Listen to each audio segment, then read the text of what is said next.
কুরবানি 7 ভাগে দেওয়া যাবে, তিরমিজিতে হাদিস আছে, সহি হাদিস, বুঝলেন? কুরবানি আর যেটা আব্দুর রাজ্জাক বলেছে কিনা, নাম বলে দিন, তো ওটা পরে উনি বলেছেন 7 ভাগে দেওয়া যাবে না, 7 জনের পক্ষ থেকে দেওয়া যাবে, 7 পরিবার থেকে দেওয়া যাবে না, এটা বলেছেন উনি। পরে উনি রুজু করলেছেন, আব্দুর রাজ্জাক সাহেব পরে রুজু করলেছেন আর বলেছেন 7 জনের পক্ষ থেকে দেওয়া যাবে, 7 পরিবার লয়, এটা বলেছেন। তো দেওয়া যাবে, হাদিস আছে, হ্যাঁ, সুনানে তিরমিজিতে হাদিস আছে। বাবুল ফিলিস্তারাকে ফিলিউজিয়া বাব আছে কিনা, এই শুনুন, বাবুল ফিলিস্তারাকে ফিলিউজিয়া আছে কিনা, ওর আগেকার বাবে হাদিস আছে, হ্যাঁ, ওর আগেকার বাবটাতে, এই 5 কাঠটাতে। সেটা হলো এই যে ভাগে কুরবানি চলবে কিনা।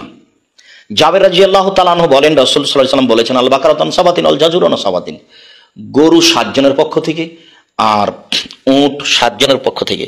অত্র হাদিসে বোঝা যায় যে একটি গরু 7 জনের পক্ষ থেকে কুরবানি করা যায়, একটি উট 7 জনের পক্ষ থেকে কুরবানি করা যায়। ইবনে আব্বাস রাদিয়াল্লাহু তাআলা আনহু বলেন, কুন্না মা নবী সাল্লাল্লাহু আলাইহি সাল্লাম ফি সাফারিন, আমরা একদা আল্লাহর নবীর সাথে এক সফরে ছিলাম। ফা হাজার আল আজহা, কুরবানির সময় চলে আসলো। ফাস্তারাকনা ফিল বাকারাতে সাবাতুন ওয়াল বাঈরে আশারাতুন, আমরা গরুতে 7 জন অংশগ্রহণ করলাম আর উটে 10 জন অংশগ্রহণ করলাম। সম্মানিত দিনী ভাই বোন, অত্র হাদিসগুলি আবার এভাবে এসেছে, রাসূল সাল্লাল্লাহু আলাইহি ওয়াসাল্লাম বললেন, তোমরা একটি গরুতে 7 জন শরীক হও, একটি গরু একটি উটে 10 জন শরীক হও, এই কথা বললেন। যা ছিল সফরের ব্যাপার এবং যা ছিল জন, পক্ষান্তরে মানুষ তার পরিবারের পক্ষ থেকে এবং তার পক্ষ থেকে কুরবানি করবে, তার হাদিস স্পষ্ট।